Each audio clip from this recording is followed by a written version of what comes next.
Donc, je vais laisser la parole à Antoine Ferré, donc de l'Union sociale pour l'habitat, et qui va vous présenter un peu comment a été mise en œuvre cette notion de BIM pour un gestionnaire de patrimoine public. Comme vous le savez peut-être, le BIM, on va dire d'abord parler de maquette numérique, cette notion de 3D. Le BIM, c'est pour la notion d'échange. On en parle beaucoup dans vos métiers, que ce soit dans la maîtrise d'œuvre, pour les entreprises de construction, chez les géomètres, experts. Mais finalement, ça, ce sont ceux qui fabriquent la donnée. Et ce qui est intéressant, c'est quand même ceux qui vont demander cette donnée et ceux ensuite qui vont la consommer. C'est-à-dire effectivement le maître d'ouvrage, le donneur d'ordre public ou privé, et celui qui va l'exploiter. C'est pour ça qu'effectivement, l'intérêt était d'avoir aussi le regard de M. Fauchard sur la partie agent immobilier et syndic, parce que cette notion d'exploitation, c'est sur cela que va se passer l'ensemble finalement sur le cycle de vie du bâtiment. Le BIM reste très important tout au long. Pierre Mitt a participé à un groupe de travail dans le plan bâtiment durable qu'il avait intitulé un rapport sur BIM et gestion du patrimoine, parce que finalement, la question et l'enjeu est finalement là.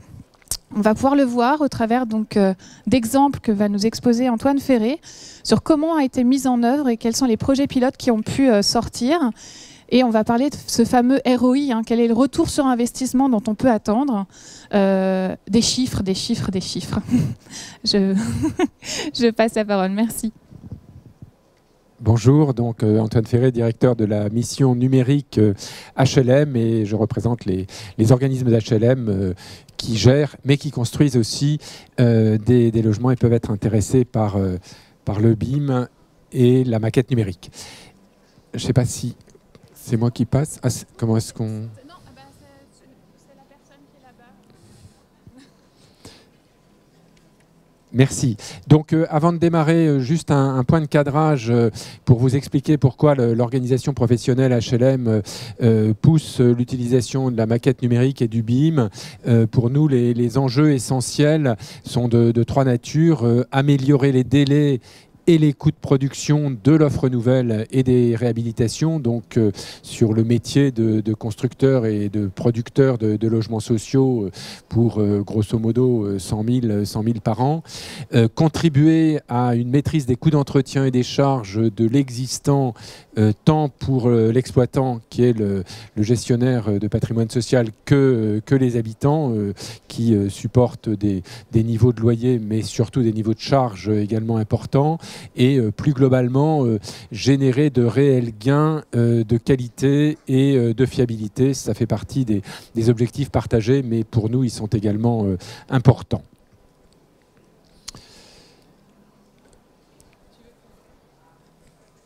Voilà. Avant de rentrer dans des éléments plus spécifiques au secteur, juste deux mots de définition autour de la maquette numérique qui ne sont pas de moi. Ça vient du rapport de Bertrand Delcambre qui a conduit à la mise en place du plan de transition numérique pour le bâtiment. Donc juste deux mots, on appelle maquette numérique d'un ouvrage une maquette 3D qui comprend ses caractéristiques géométriques, coupe, plan, élévation, mais, et j'y reviendrai, des renseignements sur la nature de tous les objets utilisés, composition, propriétés physiques, mécaniques, comportement, etc. C'est vraiment quelque chose sur lequel on insiste beaucoup. La maquette numérique, pour nous, c'est pas une représentation 3D, c'est des bases de données, des informations associées, et on le verra, des informations qui doivent être vivantes.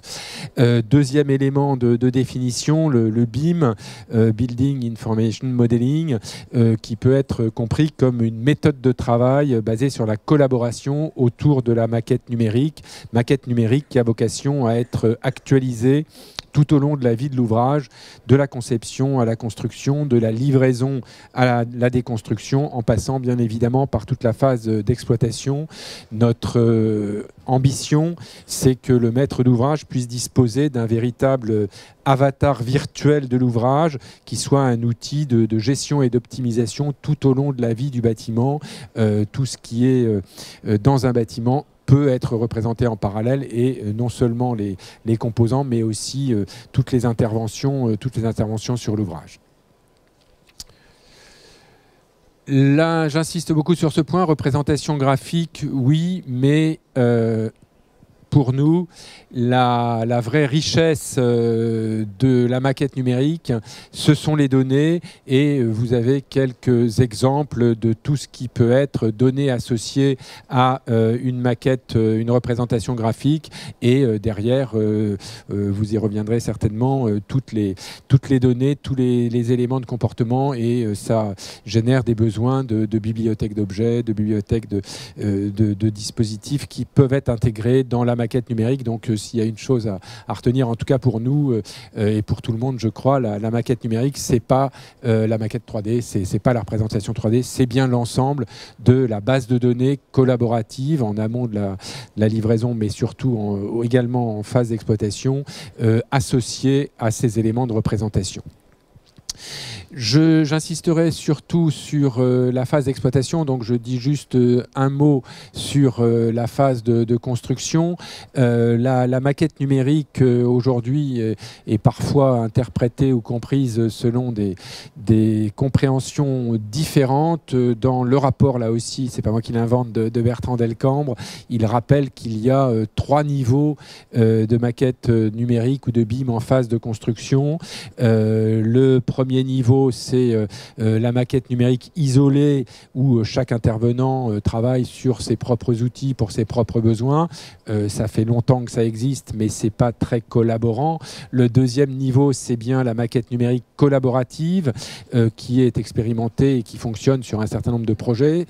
En général, sur des gros projets jusqu'à maintenant, et toute l'ambition de la transition numérique, c'est effectivement de favoriser le développement sur des plus petits projets et des plus petits acteurs.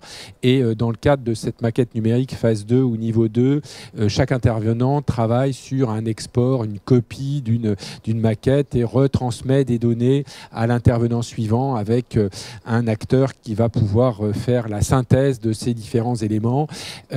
Enfin, le troisième niveau, c'est la maquette numérique intégrée qui correspond à un objectif visé où chaque intervenant travaillera sur la même maquette numérique en temps réel, ce qui bien évidemment pose des questions complexes de droit, de propriété, de mise à jour, de sécurité, etc.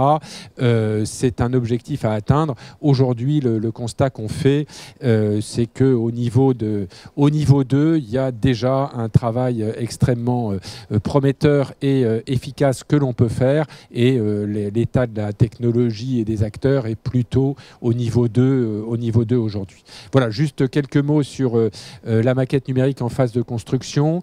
J'insisterai plus sur cette présentation sur les projets de numérisation globale du patrimoine de l'organisme pour la gestion globale de l'organisme.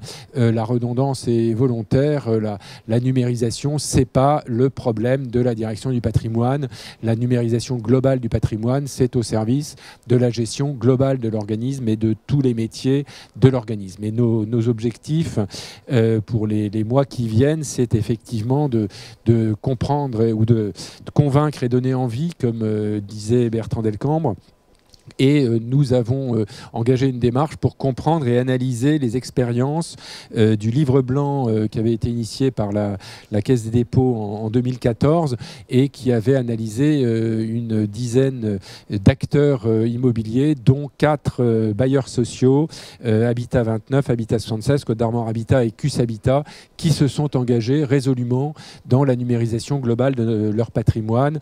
Notre objectif est de tirer les expériences et les bénéfices de ces actions qui sont quand même innovantes dans le secteur, puisqu'on vous en parle de 4 organismes sur 700, ça commence, et en tout cas c'est réel, mais c'est quand même pas encore généralisé.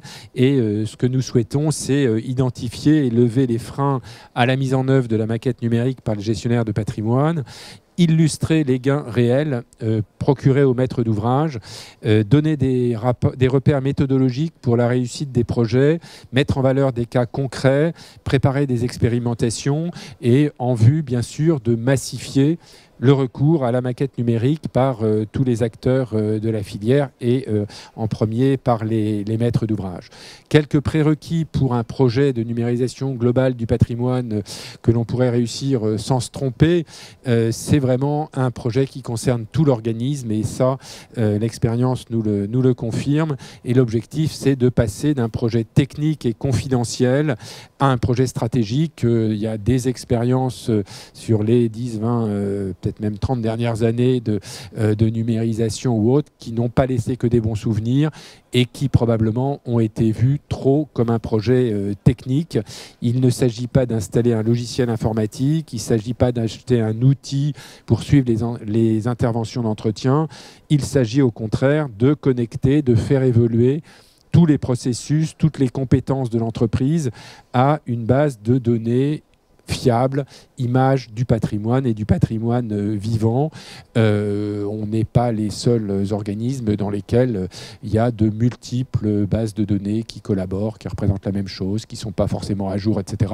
Une vision à terme, c'est de travailler sur une même base de données commune pour rationaliser les coûts de construction, les coûts de constitution et d'entretien de la donnée, pardon, mais également il faut, quand on s'engage dans ce type de projet, accepter de revoir les organisations, améliorer la productivité, les conditions de travail et bien évidemment au service de ses clients ou de ses usagers pour lesquels la maquette numérique peut créer de la valeur, on en est totalement persuadé.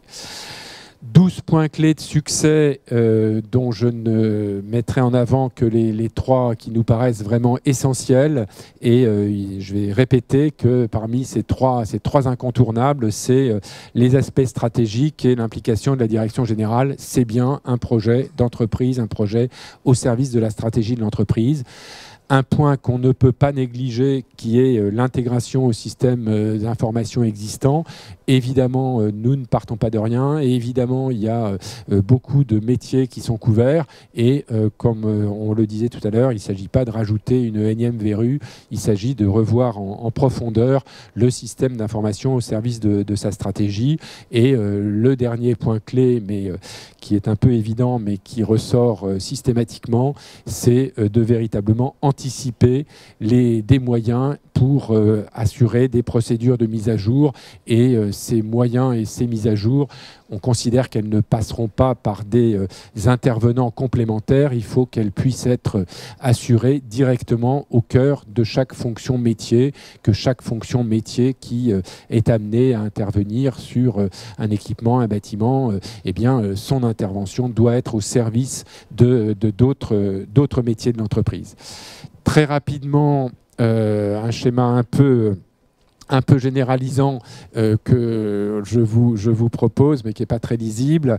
Le centre à droite sur l'écran, c'est vraiment le référentiel de description du patrimoine qui comprend l'intégralité de son patrimoine en allant du terrain au bâtiment, aux pièces, aux composants, etc. Et tout autour, ça veut illustrer l'action et la collaboration de tous les métiers, que ce soit la gestion financière, la gestion client, la programmation, la construction, l'entretien, les obligations réglementaires. Et la partie de droite veut montrer l'importance de l'intérêt des échanges avec, par exemple, en haut, les prestataires d'exploitation, au milieu, les équipes de maîtrise d'œuvre pour les travaux de rénovation ou d'amélioration, et bien évidemment l'intérêt du dispositif grâce au format d'échange de type IFC sur lesquels vous reviendrez peut-être, qui sont pas propriétaires quand on le peut. L'idée, c'est que l'ensemble de ces informations collaborent à la fois avec les besoins en interne et les actions menées par les partenaires externes.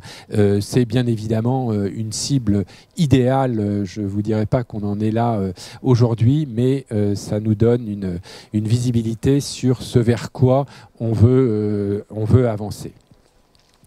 Dans un processus de numérisation globale du patrimoine, les facteurs de réussite qu'on envisage, c'est bien évidemment de savoir ce que l'on fait et de savoir pourquoi on met en place un projet de numérisation. Et un des éléments essentiels, c'est de réfléchir aux usages pour lesquels on prévoit ce projet de numérisation globale. Et là aussi, il n'y a pas de règles préétablies organisme par organisme ou d'un point de vue global. Un projet de numérisation globale du patrimoine doit être un projet au service d'un certain nombre de processus métiers qui seront améliorés par la mise en place du projet global de numérisation du patrimoine. Et ce sera à l'analyse des différents processus qui seront au début ou en premier concernés par la numérisation globale du patrimoine, puisque vous avez vu que l'ambition, c'est qu'à terme, tous les processus de l'entreprise puissent en profiter, mais ce sera les premiers processus, les premiers métiers concernés qui définiront le niveau de profondeur de description du patrimoine que l'on veut associer à cette maquette numérique. Les outils nous permettent d'aller à la description de la vis, de la prise électrique sur le mur, etc. C'est bien, c'est pas bien, j'en sais rien. En tout cas, ce qui est certain, c'est qu'il ne faut le faire que si on a dans l'entreprise un usage pour cette donnée. Sinon, c'est pas la peine. Ça fera plaisir peut-être à des éditeurs, peut-être à des partenaires, peut-être à des fournisseurs, mais ça ne servira à rien au maître d'ouvrage. Par contre, avoir une information systématique sur l'état d'un composant radiateur dans une pièce, c'est peut-être utile en termes pour faire un état des lieux, pour faire des remplacements, pour garantir la connaissance sur le niveau des équipements, etc. Et donc, cette démarche doit être menée en amont avant de se lancer dans un projet de numérisation globale du patrimoine. Et bien évidemment, les dispositifs mis en place doivent permettre d'avoir une granulométrie progressive. Si demain, on a un processus métier qui nécessite une autre finesse de données, eh bien, on aura mis en place les éléments pour les récupérer, les intégrer et les faire vivre, parce que sinon, ça ne servira à rien. Pour convaincre ceux qui ne sont pas encore partis et qui sont encore nombreux, on s'est livré à un exercice difficile et risqué, mais tant pis, autant le faire. Et on met quelques préalables avant de vous donner quelques chiffres, les mystères du retour sur investissement, les quelques principes qu'on a aujourd'hui à l'issue des expériences qu'on a pu observer, c'est que finalement, personne n'a pu réellement objectiver un retour sur investissement global, mais à contrario, aucun de ceux qui sont partis dans la numérisation de leur patrimoine ne reviendrait en arrière, même si évidemment certains pourraient s'y prendre autrement. Et ce que l'on observe, c'est une véritable création de valeur, parce que plus il y a d'usage de la donnée patrimoniale quand elle est disponible, plus il y a de création de valeur. Et on voit dans les premiers organismes qui se sont lancés des usages qui apparaissent qui n'avaient pas été prévus et qui contribuent à la valorisation de l'investissement. Une question aussi qu'on a souvent et qui fait plaisir ou fait pas plaisir, j'en sais rien, mais ça coûte très cher et c'est compliqué. Non, ça coûte pas très cher et c'est pas compliqué. Et donc, un investissement de numérisation globale du patrimoine, c'est dans un rapport de 1 à 30 par rapport à un budget d'entretien sur le patrimoine. Donc, c'est beaucoup, c'est pas beaucoup, c'est comme on veut. Si on veut se lancer dans quelques chiffres, où est-ce qu'ils sont mes chiffres? Ils sont après, mais c'est pas grave, je vais les dire tout de suite. Pour un bailleur social, l'investissement global est de l'ordre de 65 à 75 euros par mètre carré, non, par logement. C'est un ordre de grandeur qui est tout à fait acceptable. Donc les premiers chiffres que l'on peut vous proposer. Donc là, c'est sur des organismes qui se sont lancés dans la numérisation globale du patrimoine. Eh bien, un organisme public, un office de 28 000 logements, a utilisé sa base numérisée dans le cadre d'une opération de CPE, et le fait de mettre à disposition des prestataires qui devaient gérer les contrats de performance énergétique, des plans et des données patrimoniales, finalement, lui a fait gagner 300 000 euros parce que le prestataire a pu partir sur des données disponibles. À l'échelle de l'investissement pour l'organisme en question de numérisation de son patrimoine, qui était d'1 400 000 euros, c'est quelque chose qui est quand même très, très parlant par rapport à un investissement qui va durer des années. Une ESH de 50 000 logements a calculé que pendant la durée de vie d'un immeuble, finalement, il arrivait qu'on refasse 20 fois sur les 50 ans de vie de l'immeuble les métrés qui sont acquis à des prestataires différents. Mine de rien, ça fait quand même 2000 euros pour un groupe de 20 logements. Donc 20 logements par 20 euros par logement et par an. Si on investit 75 euros, ça fait même pas 3 ans de relevé. C'est pas forcément complètement stupide. Une ESH de 15 000 logements qui a pu considérer que 20 logements n'ont pas été loués pendant 2 ans suite à des infiltrations parce que la programmation n'avait pas été correctement identifiée parce que ça avait dû passer entre les gouttes, c'est le cas de le dire, pour une étanchéité, mais peu importe. Et donc finalement 192 000 euros de perte de loyer, ça fait la base graphique pour 3 500 logements. Un OPH de 15 000 logements nous a dit qu'il utilisait sa base et ses données, et surtout ses données aussi, pour la production automatisée de fiches logements pour les ventes et les locations. Et vous savez qu'on sera obligé de fournir de plus en plus d'informations à nos locataires. L'édition d'une fiche logement connectée à l'ERP, connectée aux bases territoriales, connectée, etc. Une fois que c'est programmé et que le modèle est fait, n'importe quel agent de gestion locative qui y a accès appuie sur un bouton et il a sa fiche à jour avec le loyer qui est à jour, avec les données patrimoniales qui sont à jour, et il n'a pas à se demander si le plan il est bon, il n'est pas bon. Non, c'est le plan qui est à jour. Donc là aussi, 30 minutes pour une fiche. Si on en fait 1000 par mois, on voit tout de suite une possibilité de bénéfices. Un autre exemple qu'on a trouvé, c'est le calcul et la mise à disposition des surfaces de ravalement. L'organisme s'est rendu compte que si il le faisait à la main à chaque fois en fonction de ses données, ça pouvait lui coûter des coûts internes de 107 euros pour l'ensemble de ses bâtiments. Ça lui coûterait 350 000 euros. Là aussi, c'est des ordres de grandeur qui montrent que le projet de numérisation globale de son patrimoine et d'association des données dont on dispose pour faire fonctionner les processus métiers peut être porteur d'économie et d'efficacité à terme. De façon plus globale, quelques illustrations. Certains considèrent que le retour sur investissement est de l'ordre de 1 à 3 ans en fonction du patrimoine géré. Certains nous disent que par rapport à des dépenses techniques récurrentes, ils peuvent imaginer, compte tenu de la qualité des données qu'ils vont pouvoir mettre à disposition, des éléments de suivi, etc., économiser de 2 à 5% de dépenses techniques parce que les programmations seront mieux faites, parce que les marchés seront mieux définis, parce que les contrôles seront plus faciles. Et s'ils économisent 2 ou 3% sur un an, leur investissement est récupéré en moins de 2 ans. Sur quoi je voulais insister également, c'est que le coût au logement, et ça m'a surpris quand j'ai creusé les chiffres, est effectivement de l'ordre de 65 à 75 euros. Et pour en être sûr, j'ai bien demandé ce qu'il y avait dedans. Et dedans, il y a aussi les coûts internes de constitution de la donnée, de récupération des plans dans les caves ou d'ailleurs, et de fourniture de l'ensemble des éléments au niveau de granulométrie que l'on veut faire rentrer dans la maquette numérique au moment de la constitution. Il y a aussi les prestations d'accompagnement, parce qu'on se fait en général accompagner par des bureaux d'études spécialisés dans la maquette numérique. Et il y a aussi les licences et les coûts de scan et de saisie des plans. C'est pas seulement le coût de licence ou je sais pas quoi.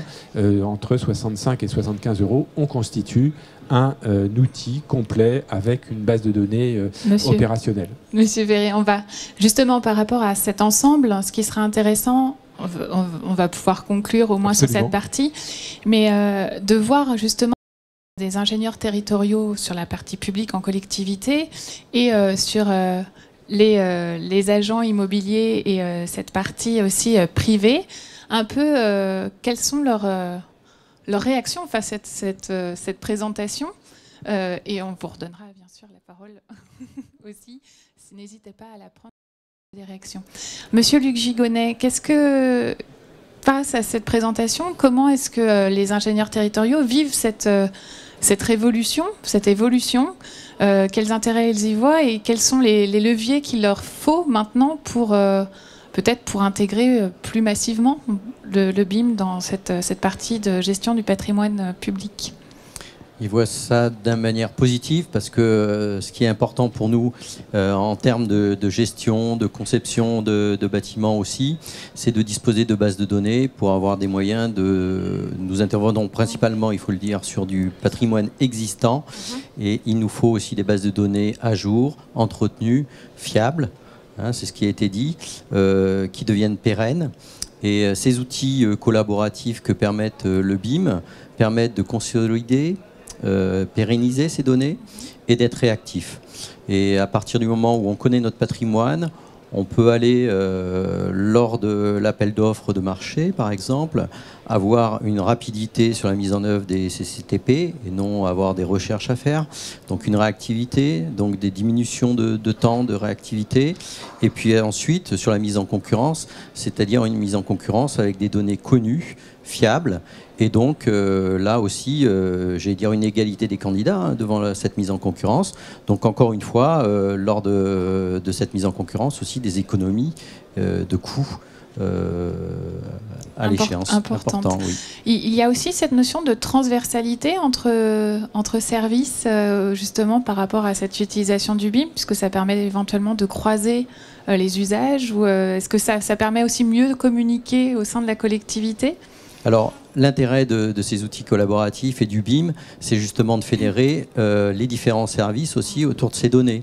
La gestion de collectivité nécessite une connaissance transversale des différents acteurs hein, sur le patrimoine, puisque des services comme l'éducation gèrent l'occupation des écoles. D'autres services vont gérer plus techniquement les interventions techniques sur le patrimoine, comme les directions des bâtiments. D'autres vont intervenir en matière de conception, comme les directions de la construction. Et l'ensemble de ces services sont intéressés aux données, tout comme les gestionnaires en matière d'entretien des bâtiments et de connaître les surfaces à entretenir. Donc l'intérêt, c'est d'avoir une base de données, que les acteurs qui soient intéressés à la donnée puissent valoriser cette donnée. La valoriser, c'est-à-dire que la personne, ce que disait Antoine, c'est-à-dire la personne qui a besoin de cette donnée, c'est elle qui l'entretient. Si elle n'en a pas besoin, c'est pas la peine de la créer dans la base. Moi, il est plus facile de donner le renseignement de surface des sols en termes de moquette pour illustrer le propos à la personne qui est en charge du marché et de l'entretien des sols. Voilà. Et est-ce que les ingénieurs territoriaux sont prêts pour basculer ? Quels seraient les leviers qui leur permettraient d'avancer peut-être plus vite sur cette question ou d'intégrer plus vite ces nouveaux processus métiers ? On parlait de processus, mais... Les processus métiers, c'est bien évident d'avoir des outils et des moyens techniques dont on parlait, que ce soit des outils logiciels. Mais l'intérêt aussi, c'est de pouvoir, en termes d'individus, de pouvoir accéder à cette technologie du BIM et d'avoir des supports qui permettent, j'allais dire, à l'individu, qu'il soit dans une grande collectivité ou une petite collectivité, quand il a à traiter un dossier qui va être BIMé, de pouvoir accéder à des supports et des outils qui lui permettent d'être présent sur ce type d'outils et, j'allais dire, de monter en charge de données. Pour illustrer le propos, ce qui est difficile en collectivité, c'est la mise en œuvre de projets, la mise en œuvre de logiciels, de technologies informatiques. Il faut le gérer en termes d'objectifs, comme le rappelait Antoine, c'est-à-dire savoir pour la raison pour laquelle on investit et quel est l'objectif derrière. En termes de projet, on est vite à 2 ans sur une collectivité moyenne pour sortir un projet avec sérieusement. Il ne s'agit pas de l'acquisition de logiciels. Hein, il s'agit véritablement de savoir pourquoi on veut investir sur des outils en termes de numérique, puisque le BIM permet en quelque sorte une jette technique du bâtiment. Donc il faut pouvoir avancer rapidement et on aura de toute façon toujours la gestion des plans en DAO, en dessin numérisé, parallèlement à des projets qui vont sortir en conception et qui seront BIMés. Donc il faut pouvoir gérer les deux et que chaque individu ingénieur dans une collectivité qui va travailler sur un projet, un chargé d'affaires, puisse avoir envie d'avancer là-dessus facilement sur ces projets, indépendamment, j'allais dire, de la stratégie en place ou pas mise en place sur sa collectivité. Ce qui veut dire équipement, formation, on va dire stratégie métier.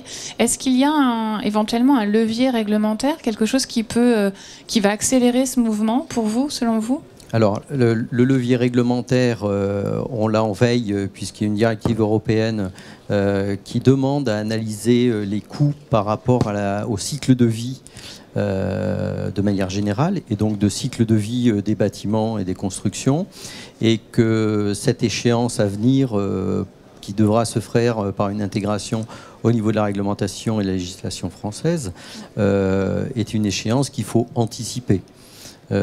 Donc ces outils doivent permettre justement d'avoir cette analyse, et c'est important en termes de marché. Ça va vous donner une bonne impulsion en interne. Il faut que ça la donne. Voilà, il faut communiquer. Antoine, oui, Monsieur Fauchard ensuite. Ah, je ne l'ai pas vu. En matière de gestion de patrimoine, c'est vrai que l'impulsion pourrait être donnée aussi par toute la démarche qui arrive avec le carnet de santé numérique du bâtiment et qui n'est pas encore totalement formalisé, mais cette notion de carnet de santé numérique du bâtiment sera probablement un élément d'accélération. Un attentat, en fait. Vous nous inquiétez, ça pétarade, là, c'est... Ouf, ça n'est que le micro. Ce n'est que le micro. Très bien. Excusez-moi. Mais je vous en prie. Je suis discret, excusez-moi, bonjour à tous. Je voulais commencer par dire que finalement le numérique c'était bien, mais qu'il fallait toujours une intervention humaine. Et sur le TGV, il y en a une parce qu'il y avait des piétons sur la voie, mais finalement c'était pas celle que je demandais. Voilà. Donc parfois le numérique il est devant et tout marche bien, et puis c'est l'intervention humaine qui fait le contraire. Alors vous sur cette partie exploitation immobilière, comment est-ce que vous vivez le BIM? Comment vous voyez l'arrivée du BIM dans vos métiers? C'est très simple parce qu'on ne le vit pas du tout. Comment vous allez le vivre? On va le vivre, et je suis content d'entendre monsieur parler à l'USH des coûts, etc. Parce que ça va nous donner un super exemple finalement. Nous, on a déjà pas mal de choses réglementaires qui nous tombent dessus tous les jours. Depuis dimanche encore, 20 pages supplémentaires pour une notice explicative pour les locataires, etc. Et puis le numérique chez nous, ça n'existe pas. Ça existe dans la gestion, ça existe, mais pas dans l'exploitation en tant que telle, au niveau des plans, etc. On a du retard, et le retard, on espère bien le combler. Par contre, on veut vraiment être présent. Enfin, c'est une raison, pas de mon absence, mais de mon retard sur le chantier, justement, ici. Mais non, on veut vraiment être présent sur l'exploitation. Ça nous paraît fondamental d'être des partenaires, et des vrais partenaires actifs, puisque nous, on est, contrairement à l'USH, on est un mandataire entre un client propriétaire et un client qui utilise. Donc ça veut dire sur une copropriété, en syndic de copropriété, ça veut dire en administration de biens, sur la gestion de biens par rapport à un propriétaire et à un locataire, ça veut dire aussi en transaction par rapport à une vente. Et on sait qu'avec la loi sur la transition énergétique, vous l'avez dit, il y a des obligations qui vont arriver.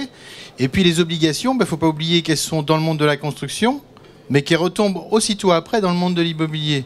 C'est-à-dire qu'on passe de la production, une fois qu'on a produit le bien avec tout le chemin, et vous en êtes des témoins, des précurseurs et autres, nous, ça nous tombe dessus. Le lendemain que c'est fait, que c'est vendu, ça nous tombe ou en administration de biens ou en gestion de copropriété, et on a intérêt d'être dedans à fond. Et donc d'avoir des plans, d'être adapté. Et quand j'entends le BIM, c'est la convivialité d'abord entre les acteurs du bâtiment, ça a intérêt aussi d'être la convivialité par rapport aux acteurs du marché, c'est-à-dire les clients eux-mêmes, pour qu'ils puissent lire les choses. Et je dirais là, mais je pourrais peut-être en parler après, c'est pas la fin. Allez-y. C'est-à-dire que pour moi, il y a le nécessaire et le superflu. Et je m'explique rapidement. Le superflu, il va être de différentes façons pour chacun des métiers. C'est-à-dire que moi, il va y avoir aussi un regard sur le BIM du client final. dans l'utilisation. Vous savez, quand on livre un bâtiment en RT 2012, pardon, et puis bientôt en BPOS, il faut quand même lui donner les clés, les outils pour s'en servir de ce machin. Quand on livre une bagnole ou n'importe quoi, il y a un petit bouquin. Alors, évidemment, les promoteurs, ils donnent un bouquin, mais la deuxième année, on ne sait plus où il est. C'est un peu comme les plans, quand moi je vais chercher et estimer une maison, on demande les plans. Et des fois, les gens, attendez, on va les chercher, mais où? Dans la cave, dans le machin et tout, on ne sait plus où ils sont. Et par contre, ce qui est important, donc le superflu, le nécessaire pour moi va être superflu pour vous, et puis l'inverse peut être vrai. C'est ça que je veux dire. Il faut que vraiment il y ait un travail collaboratif de tout le monde pour arriver au client final par rapport à ça. Et avec un langage simple, il y a un langage technique pour les professionnels, un langage simple qui doit aller jusqu'au bout. Parce que je pense que le BIM, il ira plus vite et il sera accepté par tous quand il sera massifié au niveau de tout le public. Et le public, c'est tout le monde. C'est tout le monde parce que tout le monde achète ou a un rapport avec le logement un jour ou l'autre. Vous parliez, je crois, de combien de mètres cubes de documents papier Non, mais ça, c'est quand on reçoit un immeuble. C'est vrai qu'on reçoit des mètres cubes de papier et puis qu'on met dans une cave. Hein, on les classe, on les archive, comme on dit. On les regarde pas. Premièrement, on les regarde pas. Deuxièmement, c'est impossible de trouver un truc là-dedans. Hein, si on demande un recollement sur un machin, moi, je suis incapable de trouver ça. Et donc c'est vrai qu'avec un écran, un machin, sans oublier qu'on travaille avec des pros, et donc qu'on puisse comprendre le langage de pro, et qu'on puisse le montrer à nos clients. Parce que nous, le problème avec l'USH, c'est bien parce que c'est lui qui décide un petit peu. Il y a des associations de locataires. Non, mais je voudrais bien, mais je ne suis pas sûr que nos adhérents le comprendraient. Oui, non, mais globalement, vous êtes monopropriétaire. Vous savez bien que nous, en copropriété, les règles de la copropriété sont quand même différentes. Imaginez qu'aujourd'hui, là, on est en assemblée de copropriété, d'accord? Et donc là, on va voter sur un truc des travaux. Mesdames, messieurs, nous allons voter. Évidemment, vous avez tous compris ce qu'on va voter au niveau des travaux. Bien sûr. Il y en a 3 ou 4, le conseil syndical, là, ceux qui sont devant, eux, ils ont participé, ils ont fait 4-5 réunions. Et ils ont dit aux autres, vous inquiétez pas, on a étudié le truc, c'est super. Bon, par contre, il y en a pour 400 000 euros. 400 000 euros, alors tout le monde, putain, mes millièmes, je vais payer combien? Est-ce que ça va servir à quelque chose? Là, imaginez que maintenant j'ai la maquette numérique et que devant un écran, je puisse expliquer simplement à tout le monde ce qu'on va faire et pourquoi on va le faire. Et que ça va concerner chacun d'entre vous. La fenêtre de machin, elle est là. La porte de truc chouette là, on va changer telle fenêtre et tout, etc.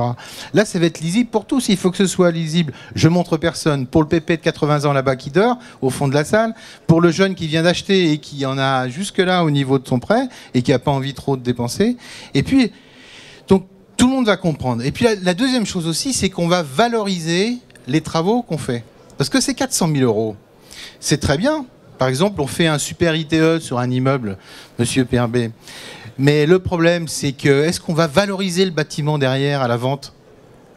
Si on n'a pas le plan derrière et l'explication pour le client quand on le vend, bon, tous les objets qu'on va pouvoir rapporter et définir le double vitrage ou triple vitrage qui va être inscrit dans cette maquette, qui va pouvoir être dicté à l'acheteur autant qu'au vendeur d'ailleurs, qui ne se rappelle pas de tout ce qu'il a mis chez lui, ça c'est important pour valoriser le bien. Monsieur le vendeur de fenêtres de Caen est d'accord avec moi? Non, mais tout ça, c'est important pour valoriser. Aujourd'hui, vous savez ce qu'on valorise dans l'immobilier? Non. À part les promoteurs, une fois qu'ils ont vendu et construit, parce que ça coûte très cher tout ça, le bâtiment. Mais nous, qu'est-ce qu'on regarde? On regarde des mètres carrés et un emplacement. On dit que la règle d'or, c'est l'emplacement et 3 règles d'or. Mais c'est fini, ça, faut arrêter les bêtises. C'est l'emplacement, certes, c'est des mètres carrés, certes.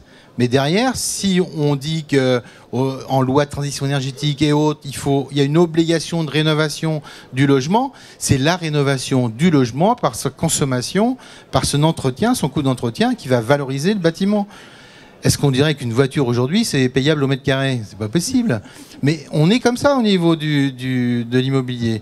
J'espère que j'ai pas trop de collègues parce que je vais me faire battre après la sortie, moi. Non, vous inquiétez pas. On vous défendra. C'est vrai que l'emplacement, c'est important, mais il n'y a pas que ça. Et donc, je pense que le BIM va transformer tout notre regard sur l'économie immobilière aussi. Je vous remercie. On va ouvrir des questions dans la salle, puisqu'on a pris un peu de retard et il y a donc ensuite une autre conférence. Est-ce qu'il y a des questions Sur cette notion, déjà sur des exemples qui ont pu être montrés par l'USH, éventuellement aussi sur cette notion que finalement le BIM, c'est quelque chose qui va permettre de faire cette passerelle entre le monde de la construction et le monde de l'immobilier, avec, au-delà de la représentation graphique qui intéresse directement l'usager, d'avoir cette valorisation de la donnée, de cette information dans le bâtiment. Est-ce qu'il y a quelqu'un qui veut?